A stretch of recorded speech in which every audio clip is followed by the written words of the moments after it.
Welcome to the Doubles Only Tennis Podcast, where you learn the best doubles lessons to improve your game and win more matches while getting to know some of the top doubles players and coaches on the planet. I'm your host, Will Bochek. This podcast, my weekly strategy newsletter, and my website all focus on the goal of better understanding the sport of doubles and helping players like you improve faster through actionable advice that you can use in your very next match. My goal is to provide the best doubles resources in the world. And to do that, I study, analyze, and work with players at every level of the game, all the way up to the ATP and WTA tours. If you enjoy this podcast, consider becoming a Tennis Tribe member to go even deeper and take your doubles IQ to the next level.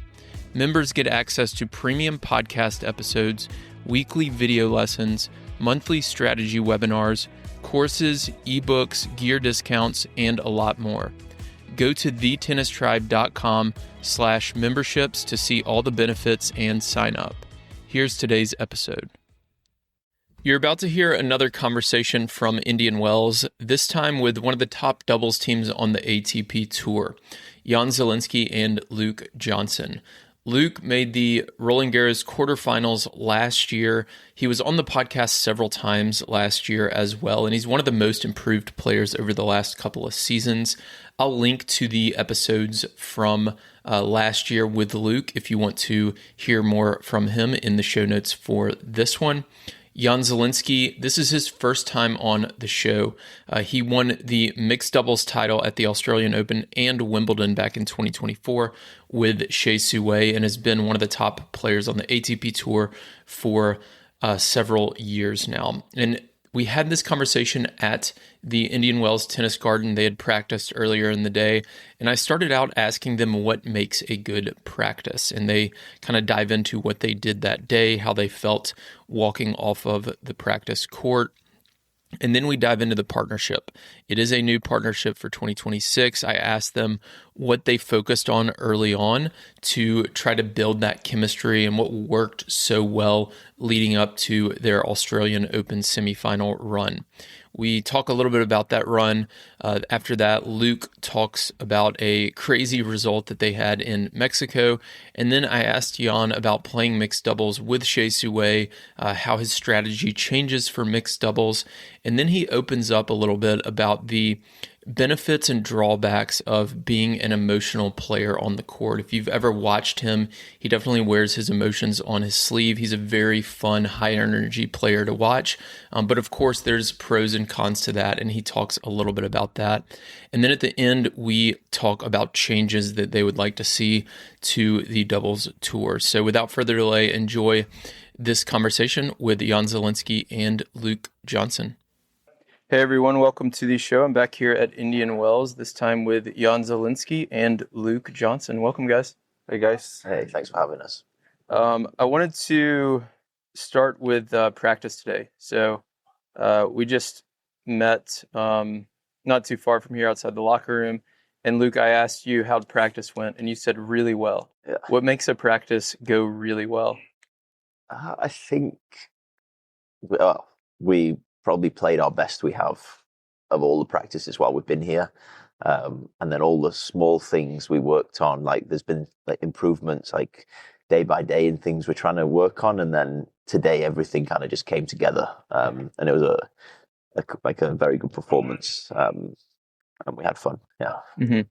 What about for you, Jan? How do you feel like after practice, what makes a practice go really well? What makes it where you feel like satisfied after practice? I think is what Luke said. I think all the little things that we worked on in the past weeks and the past months of our partnership, just seeing coming together and being more and more efficient and more effective with those tactical plays that we're trying to implement into our game. And seeing how well we start to understand each other, start to like recognize what shots we're gonna hit from certain positions and be able to cover our territory well and help each other in certain situations. And I think that's it's coming together. We already seen it in India, not in India but in Australia this year.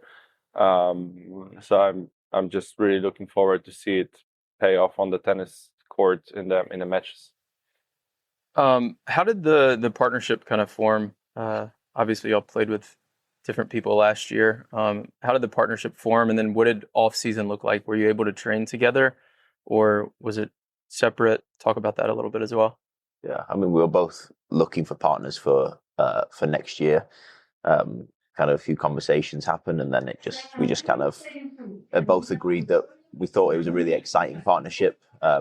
Both of our goals sort of aligned with wanting to make it to Turin, and yeah, where it went from there, it was pretty quick. Once we got into it, it was pretty a quick sort of situation that we both felt it, I think, pretty quickly and said, yeah, let's do it. I mean, off-season wise, we had our own training, and then Jan came over to London and trained with us for a week at the National Tennis Centre, obviously with a few of the other guys, and then my coach Calvin and Louis Hsieh. Where do you train in the off-season, Jan? I usually stay around Warsaw. Okay. That's where my base is. That's where Mariusz lives, my coach. We usually have a Davis Cup camp around that time of the year. Usually it's the first week of December, where all the guys from all around Poland come together in Warsaw, and we try to get some practices together because we're all spread out around Poland, and there's not that many of us too. So we try to get together for 1 week in the off season, try to get some practices together, so we have some good quality time. And then, just like Luke mentioned, I went over to London for a week, and then in between, actually, this did not happen this year. Actually, it did. My girlfriend is Hungarian, so I sometimes go to Hungary and practice in a national tennis center in Budapest, where my fitness coach is located too, from the Hungarian Federation. So it's a couple places, but most of the time I spend in Warsaw, and then depends on the other aspects of the preseason, like a new partnership or something, that I try to adjust. It seems like Warsaw might not be the best place for golf in December, and you have this golf obsession that we were just talking about. I did golf in December once, outdoors. Yes, we did go outdoors. It was 3-4 degrees Celsius, which is quite cold. It wasn't snowing. We dressed up pretty warm, and we did get a good 18 holes in. It was actually fun. I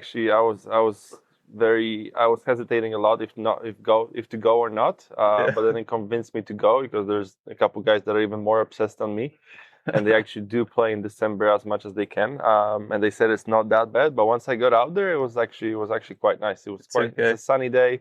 You dress up well, and if you play a good round, you don't mind the cold though. So it was nice. You just have to hit like 2 or 3 extra clubs because everything. Yes, I didn't take that into consideration at first, but I enjoyed my time. It was nice.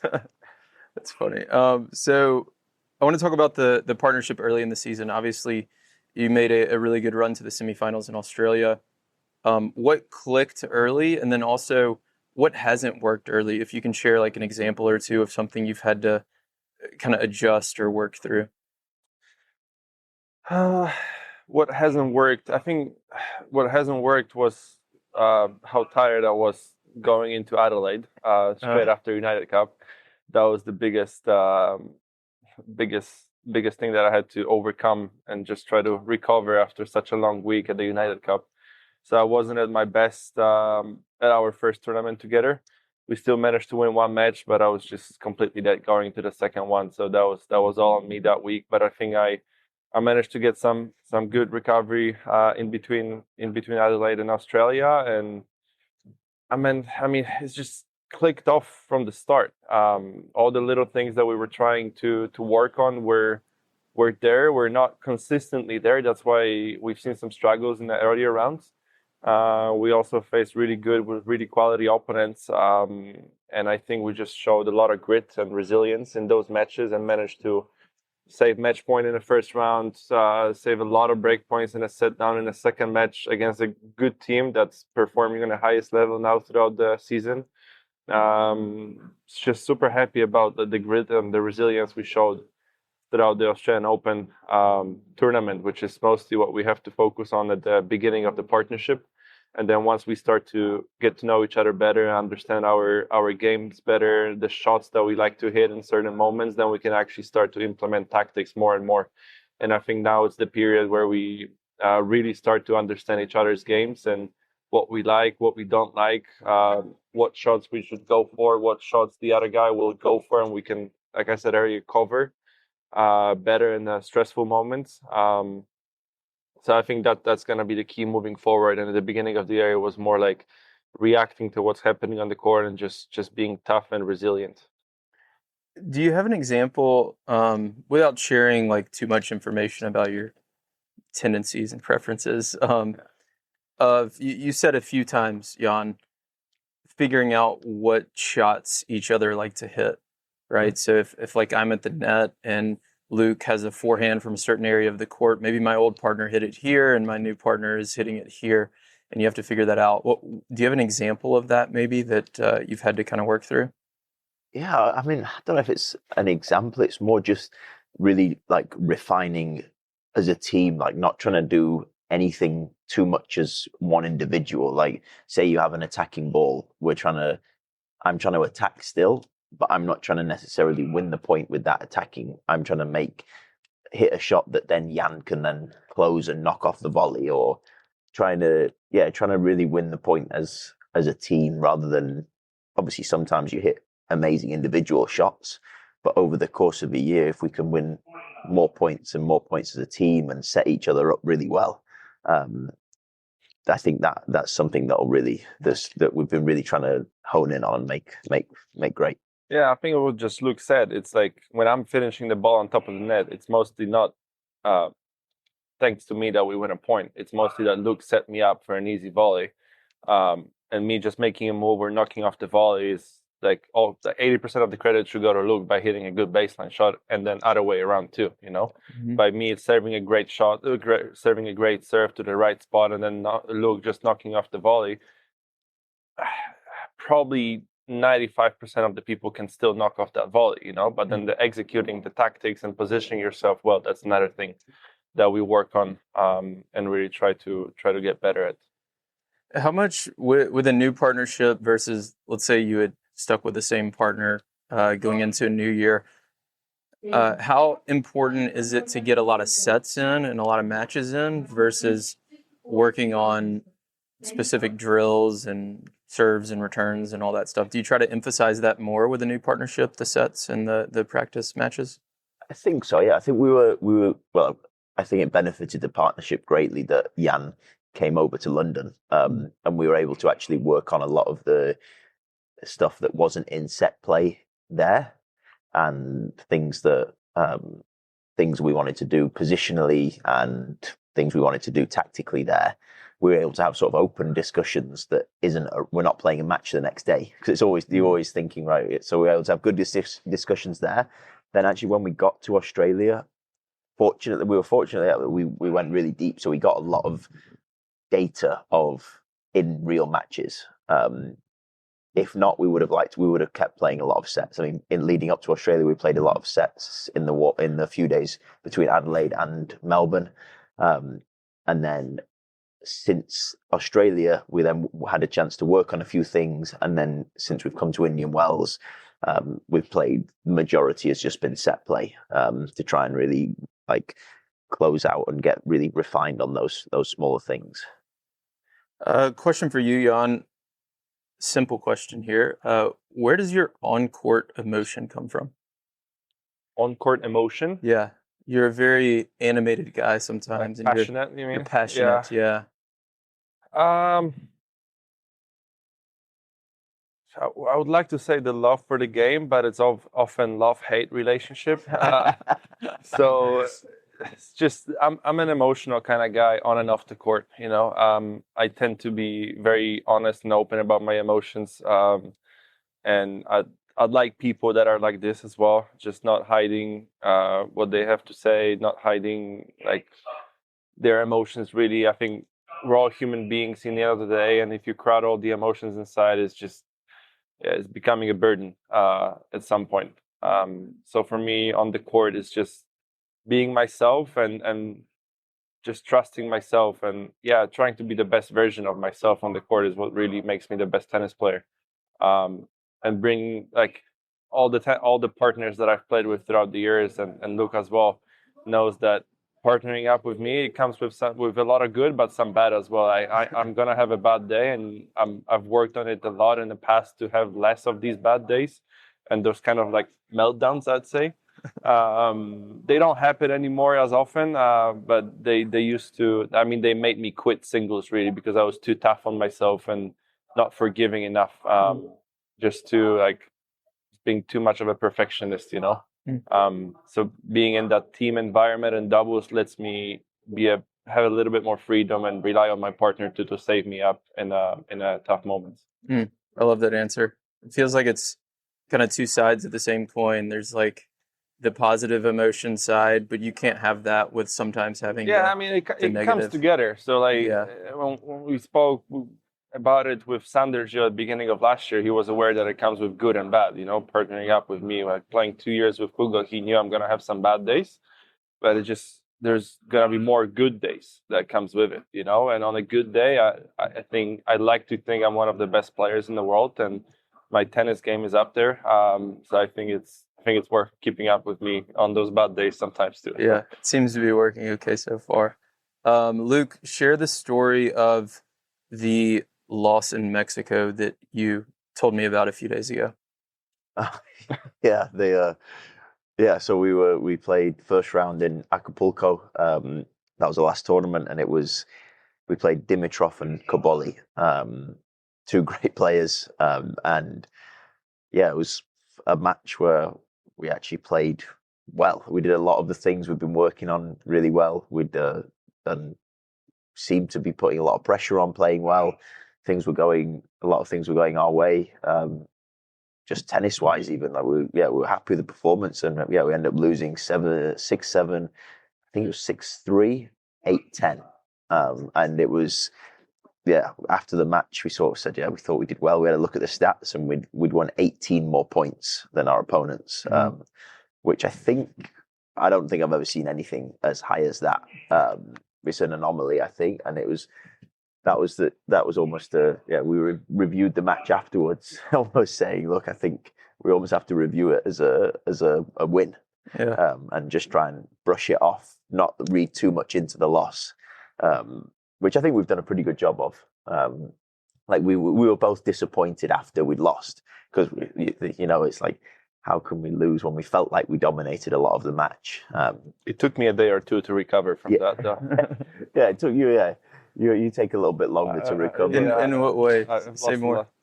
It's just like disappointing loss because I felt like we've done all the right stuff and we've played a good match, like Luke said, and we still end up losing. You know, like second week in a row we lose 8-10 in a super tiebreak.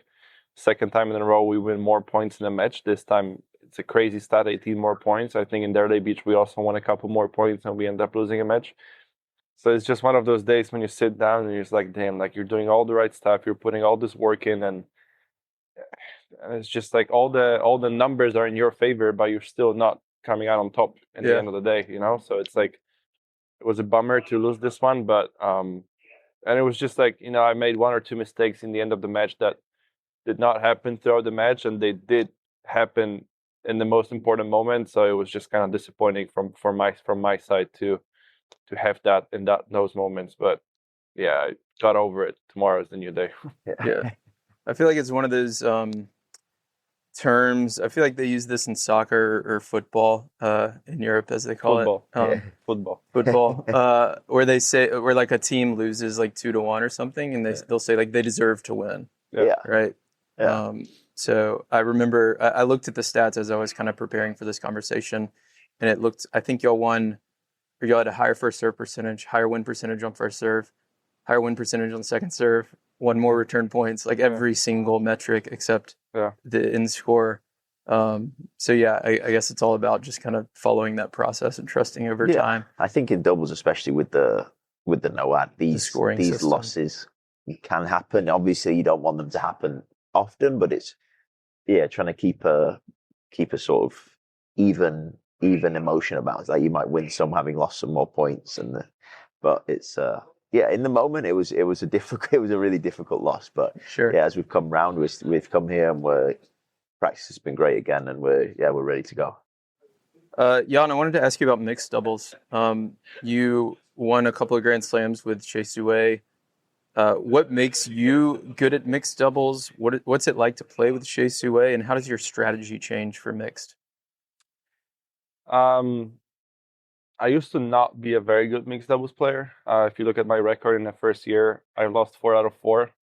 And then going into Australia in the second year, spoke to my coach and we're like, we're skipping mixed. It's just a waste of time. I know it's a couple extra grand on the side, but it's just a waste of time. And then on the way to the locker room, I see the looking list and I see Hsieh Su-wei on the looking list, #1 in the world, and I'm like, well, it could be a sign, Like if not with her, then with I'm if it didn't work then it's you. Yeah, it's definitely you. I'm definitely never gonna play again. Problem.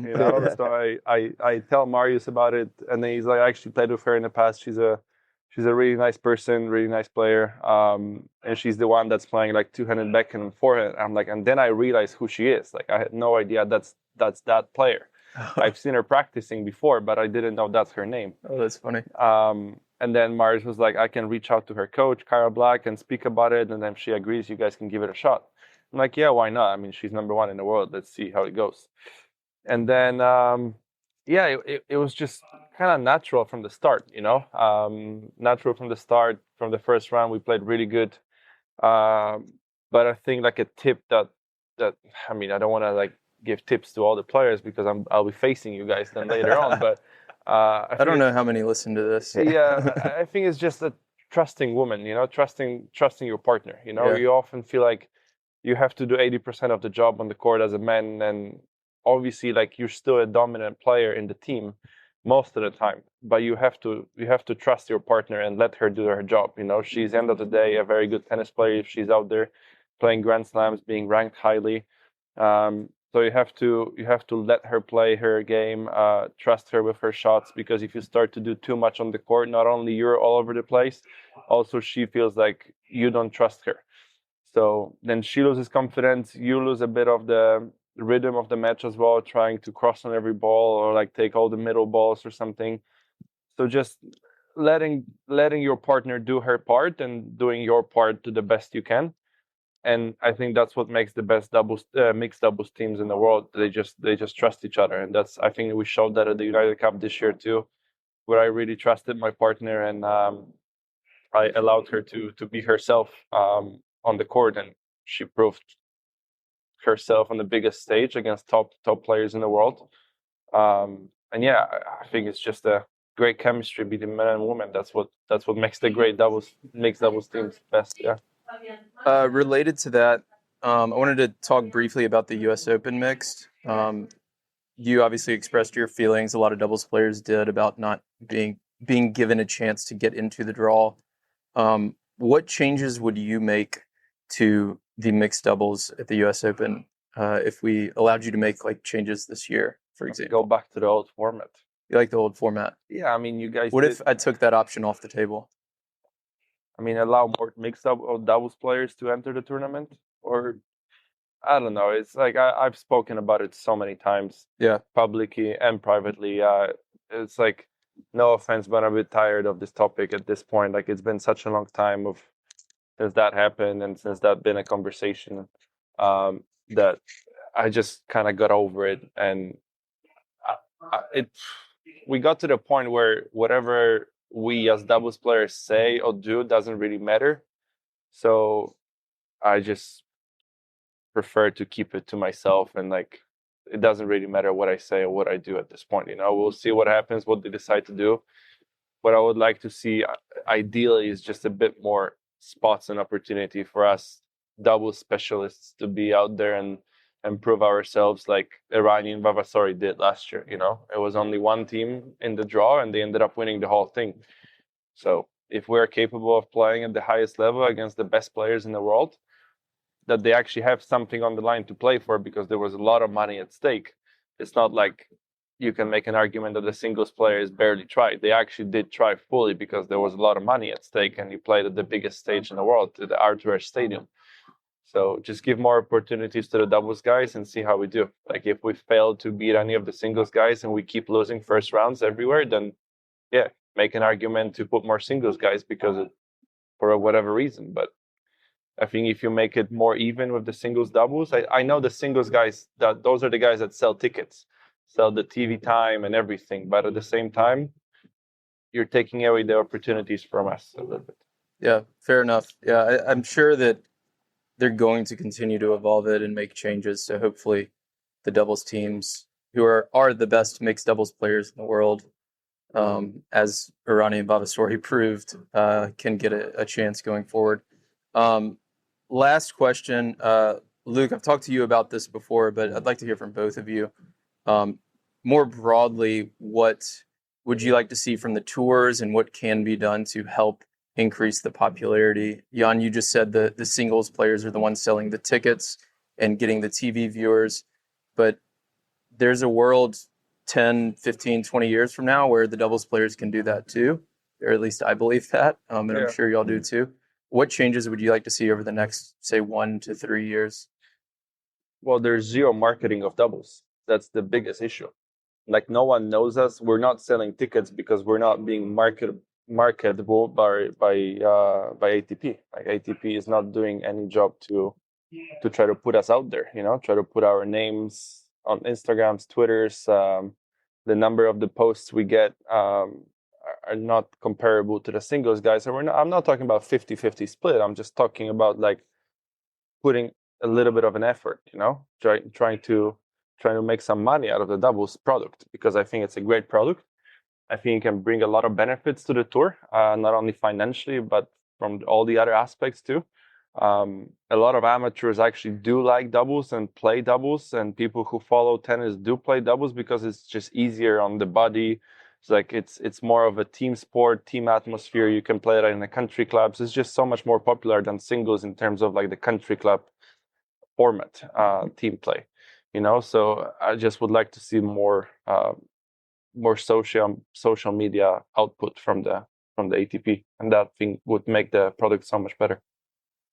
Any comments, Luke? Yeah, I mean, it's on the same line as Jan. I think it is a lot of it is around marketing. I mean, we've discussed privately, Will, about the highlights that they're putting out for doubles. I think that could be an easy place to start, where we just the points. There's so many good points. I mean, even in the practice we just had, there was even one set we played, there was 2 or 3 points where there's reaction volleys, there's net cords, there's lobs, there's all these different like aspects of the game that aren't shown outside of people who sit and watch the full match. I think there's the highlights. There is a lot of highlights and a lot of skillful points that are not shown on social media. I think that could be a good way just to, I guess, highlight the different aspects of doubles, because a lot of people say it's all serving and knocking off volleys, but there is a good amount of that. But around all of that, there's some great points. There's different aspects of the game that are going on.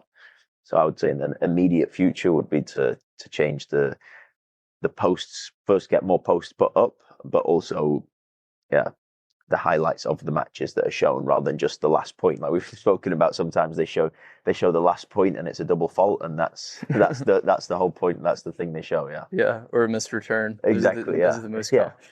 Yeah. Awesome, guys. This was a ton of fun. Thanks for coming on, and hopefully we can do it again some point down the road, and good luck this week. Thanks for having us. Thanks. Appreciate that. Thanks. Thank you for listening to this week's episode of the Doubles Only Tennis Podcast. If you're interested in diving deeper into the world of doubles strategy, I've created Tennis Tribe memberships that allow me to bring you more podcast episodes, video lessons, webinars, and other doubles content on a weekly basis without relying on paid ads. The lessons inside the membership will help you better game plan with your partner, optimize your practices, and become the smartest player on the court.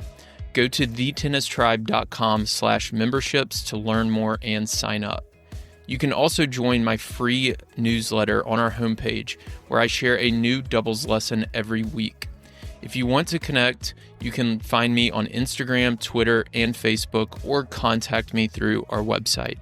Thanks again for listening.